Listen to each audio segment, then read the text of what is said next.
जय श्री कृष्णा दोस्तों। हमारे चैनल मेरे कृष्णा में आपका स्वागत है। अगर इस चैनल पे आप नए हैं तो लाइक, शेयर और सब्सक्राइब करना न भूलें। इस वीडियो में भगवान कृष्ण पर ओशो की अंतर्दृष्टि।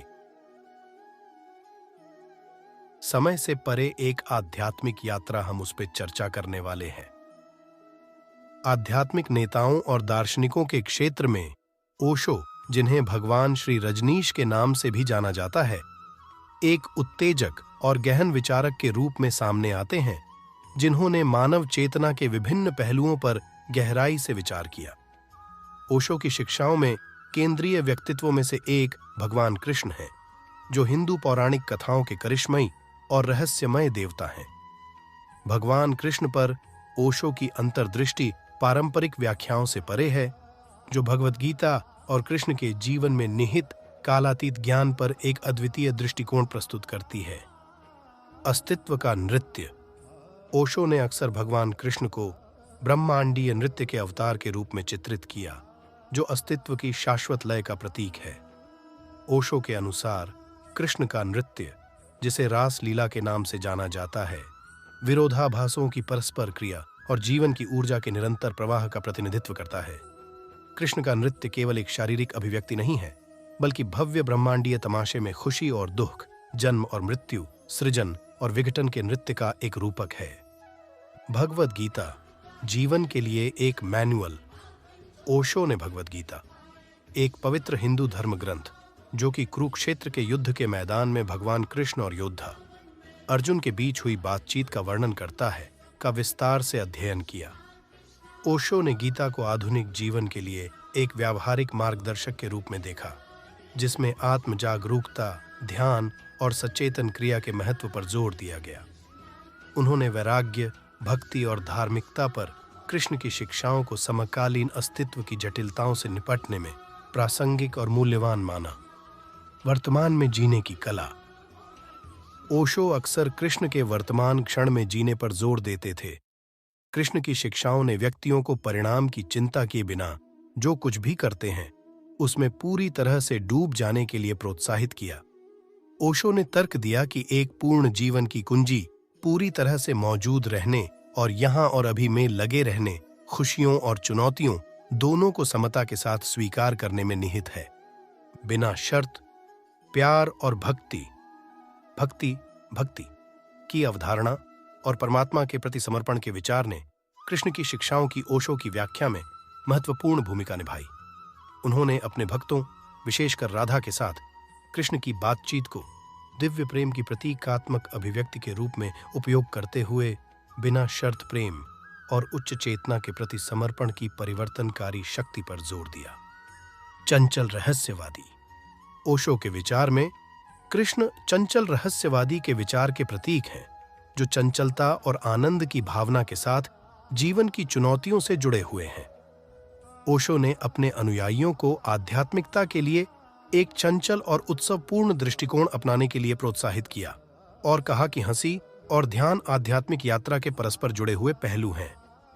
उनका मानना था कि कृष्ण का चंचल आचरण उस आनंदमय स्थिति का उदाहरण है जो परमात्मा के साथ गहरे संबंध से उत्पन्न होती है। नैतिकता और हठधर्मिता से परे। ओशो ने नैतिकता और हठधर्मिता की पारंपरिक धारणाओं को चुनौती देते हुए कहा कि कृष्ण की शिक्षाएं पारंपरिक नैतिक ढांचे से परे हैं। उन्होंने सुझाव दिया कि कृष्ण के कार्यों, जैसे कि महाभारत में घटनाओं में हेरफेर, को सही और गलत की बाधाओं से परे समझा जाना चाहिए। ओशो ने व्यक्तियों से सामाजिक बंधनों से आगे बढ़ने और नैतिकता की अधिक समग्र और मुक्त समझ को अपनाने का आग्रह किया। पथ के रूप में ध्यान। ओशो की शिक्षाओं का केंद्र ध्यान का अभ्यास था। उन्होंने ध्यान को कृष्ण के दर्शन में निहित गहन सत्य को समझने के लिए एक प्रत्यक्ष और अनुभवात्मक दृष्टिकोण के रूप में देखा। ओशो ने ध्यानपूर्ण जीवन शैली को प्रोत्साहित किया, यह दावा करते हुए कि यह आत्मबोध और परमात्मा के साथ गहरे संबंध का द्वार खोलता है। भगवद गीता में आत्म जागरूकता के लिए कृष्ण के आह्वान को प्रतिध्वनित करता है। पारलौकिक प्रेमी। कृष्ण की रूमानी लीलाओं, विशेषकर राधा और गोपियों के साथ, की अक्सर रूपकात्मक व्याख्या की गई है। ओशो ने प्रतीकवाद पर प्रकाश डाला और सुझाव दिया कि कृष्ण के रिश्ते व्यक्तिगत आत्मा, आत्मान के सार्वभौमिक आत्मा, ब्राह्मण के साथ मिलन का प्रतीक है। उन्होंने अनुयायियों से प्रेम और भक्ति के माध्यम से परमात्मा के साथ समान अंतरंग मिलन की तलाश करने का आग्रह किया। एक नई मानवता का दृष्टिकोण। ओशो ने एक ऐसे समाज की कल्पना की थी जो प्रेम, ध्यान और जागरूक जीवन के सिद्धांतों से बना हो। एक ऐसी दृष्टि जो कृष्ण की शिक्षाओं में गहराई से निहित थी। उनका मानना था कि व्यक्तिगत चेतना का परिवर्तन एक अधिक सामंजस्यपूर्ण और दयालु दुनिया बनाने के लिए उत्प्रेरक है। ओशो ने जोर देकर कहा कि खुद को कृष्ण के ज्ञान के साथ जोड़कर मानवता विभाजनकारी सीमाओं को पार कर सकती है और सामूहिक जागृति को बढ़ावा दे सकती है। आत्मज्ञान की सरलता। ओशो द्वारा व्याख्या की गई कृष्ण की शिक्षाएं आत्मज्ञान के मार्ग की सरलता पर जोर देती हैं। ओशो ने इस विचार को खारिज कर दिया कि आध्यात्मिक प्राप्ति एक जटिल या अप्राप्य लक्ष्य है और जोर देकर कहा कि यह आंतरिक यात्रा शुरू करने के इच्छुक किसी भी व्यक्ति की पहुंच में है। ओशो के अनुसार भगवद गीता में कृष्ण का मार्गदर्शन आत्म जागरूकता, ध्यान और सचेतन क्रिया का एक सीधा मार्ग बताता है। आध्यात्मिक और सामग्री का एकीकरण। ओशो ने जीवन के आध्यात्मिक और भौतिक पहलुओं को एकीकृत करने के महत्व पर जोर दिया। यह विषय कृष्ण की शिक्षाओं में प्रतिध्वनित होता है। कृष्ण ने संसार को त्यागने के बजाय आध्यात्मिक चेतना के साथ जीवन में संलग्न होने की वकालत की। ओशो ने इस भावना को दोहराया, व्यक्तियों को अपने जीवन के हर पहलू में सावधानी और जागरूकता लाने के लिए प्रोत्साहित किया, चाहे रिश्तों में, काम में या दैनिक गतिविधियों में। धार्मिक सीमाओं से परे। ओशो द्वारा प्रस्तुत कृष्ण की सार्वभौमिकता धार्मिक सीमाओं से परे है। ओशो ने एक ऐसी दुनिया की कल्पना की जहां आध्यात्मिकता हठधर्मिता या अनुष्ठानों तक ही सीमित न हो, बल्कि एक अनुभवात्मक यात्रा हो जो सभी के लिए सुलभ हो।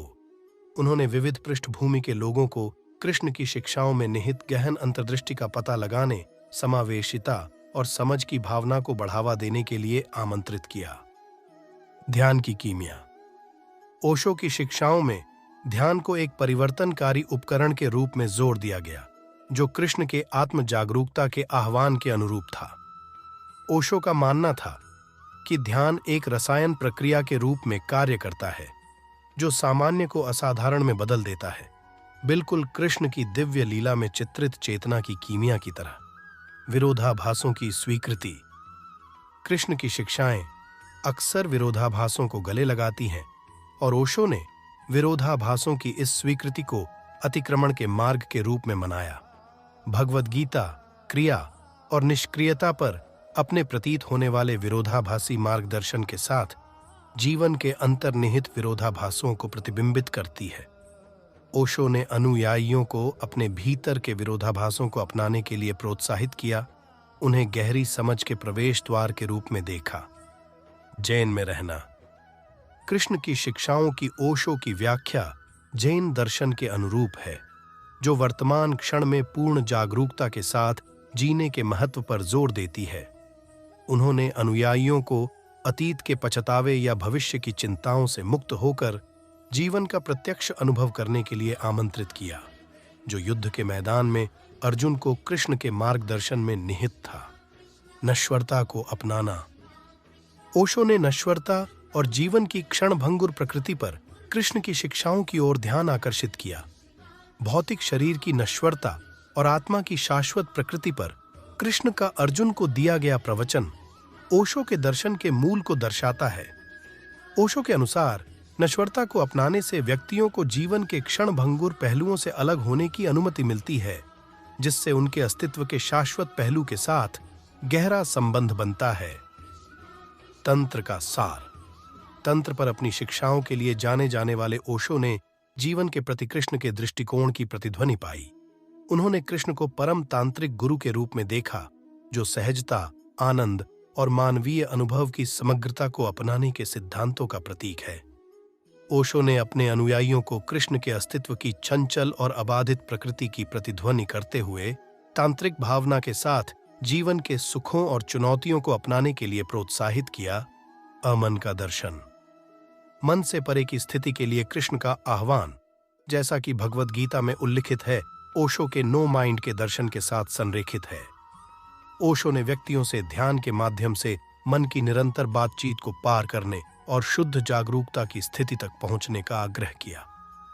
कृष्ण की शिक्षाओं में ओशो को विचारशील मन की सीमाओं से परे जाने और चेतना के उच्च क्षेत्र में प्रवेश करने का गहरा निमंत्रण मिला। रहस्यवादी का मार्ग, ओशो ने कृष्ण को अस्तित्व के आंतरिक और बाहरी आयामों को समझने वाले सर्वोत्कृष्ट रहस्यवादी के रूप में देखा। गोपियों के साथ कृष्ण की बातचीत में रहस्यवाद, वास्तविकता की प्रकृति पर उनके रहस्य उद्घाटन और भगवद गीता में दर्शाया गया उनका लौकिक रूप, ये सभी ओशो द्वारा कृष्ण को रहस्यमय पथ पर चलने वालों के लिए एक मार्गदर्शक के रूप में चित्रित करने में योगदान करते हैं। विद्रोह का आह्वान, अर्जुन का मार्गदर्शन करने वाले सारथी के रूप में कृष्ण की भूमिका में ओशो ने सामाजिक मानदंडों और कंडीशनिंग के खिलाफ विद्रोह के आह्वान को समझा। ओशो ने अपने अनुयायियों को सामाजिक संरचनाओं और मानदंडों पर सवाल उठाने के लिए प्रोत्साहित किया, जिससे युद्ध के मैदान में अर्जुन के आंतरिक परिवर्तन के समान एक व्यक्तिगत क्रांति को बढ़ावा मिला। ओशो के अनुसार कृष्ण की शिक्षाएं व्यक्तियों को यथास्थिति के खिलाफ विद्रोह करने और आत्मखोज की यात्रा पर निकलने के लिए आमंत्रित करती हैं। परमानंद का विज्ञान, परमानंद के विज्ञान के रूप में ध्यान पर ओशो की शिक्षाएं कृष्ण की भक्ति और दिव्य मिलन के परमानंद पर जोर देने के साथ प्रतिध्वनित होती हैं।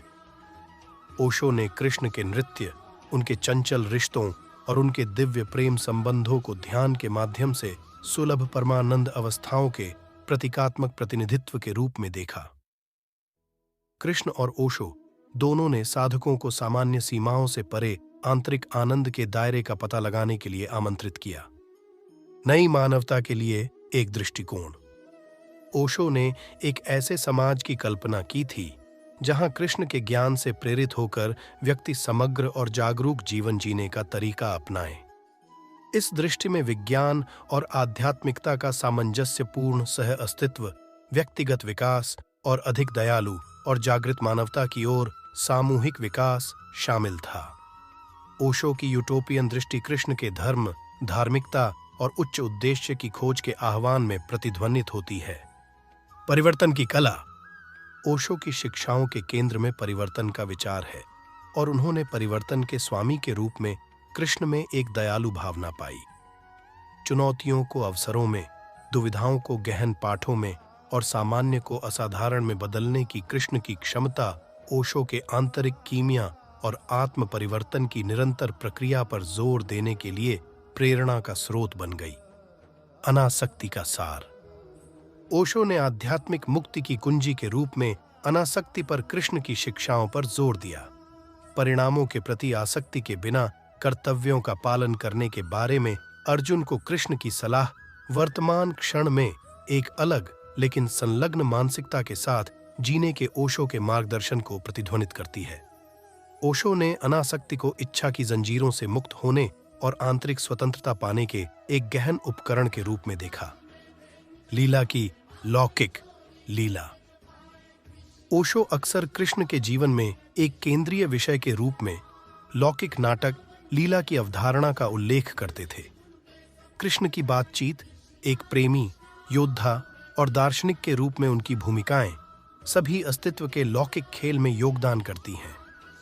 ओशो ने व्यक्तियों से जीवन को एक नाटक के रूप में देखने का आग्रह किया, जो कि परमात्मा की निरंतर बदलती और गतिशील अभिव्यक्ति है, जो सामने आने वाले नाटक के प्रति एक हल्के फुल्के और स्वीकार्य दृष्टिकोण को प्रोत्साहित करता है।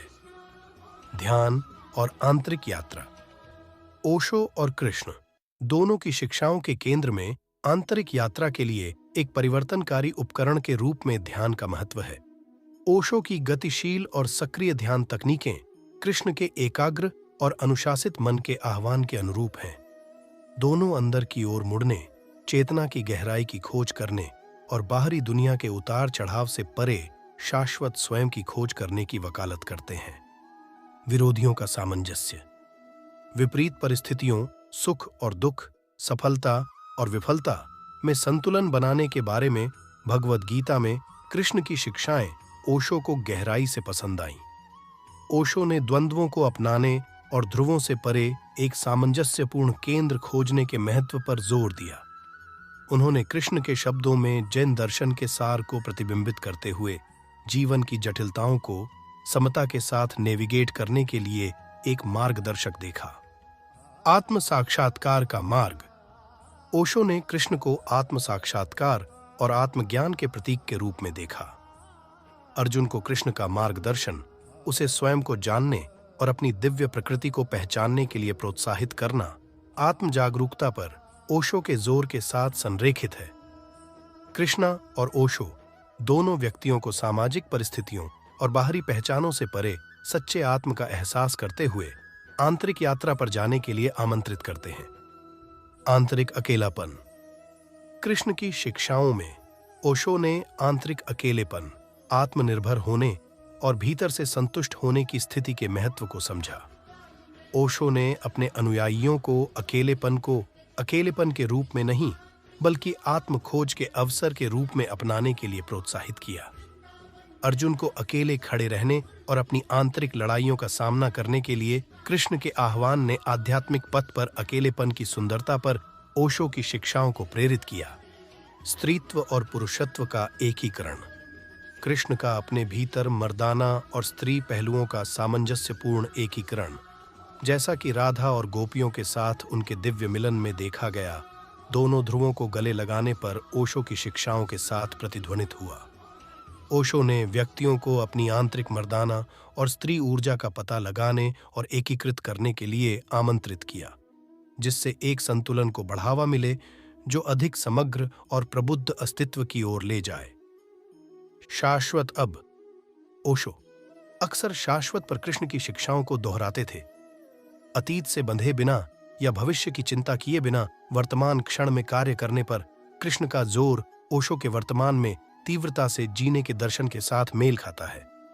दोनों व्यक्तियों को अस्तित्व की कालातीत प्रकृति को पहचानने और बढ़ती जागरूकता के साथ जीवन का अनुभव करने के लिए मार्गदर्शन करते हैं। भगवान कृष्ण पर ओशो की अंतर्दृष्टि की परिणति में एक गहन संश्लेषण उभरता है। ज्ञान, रहस्यवाद और व्यावहारिक आध्यात्मिकता की एक गतिशील टेपेस्ट्री। यह संश्लेषण समकालीन साधकों को कृष्ण की कालातीत शिक्षाओं में निहित रहते हुए आधुनिक अस्तित्व की जटिलताओं से निपटने के लिए एक रोड मैप प्रदान करता है। जैसे जैसे व्यक्ति इस समामेलन में उतरते हैं, वे एक परिवर्तनकारी यात्रा पर निकलते हैं जो लौकिक सीमाओं को पार करती है, कृष्ण के प्राचीन ज्ञान को ओशो द्वारा प्रतिपादित गतिशील और हमेशा प्रासंगिक आध्यात्मिकता के साथ जोड़ती है।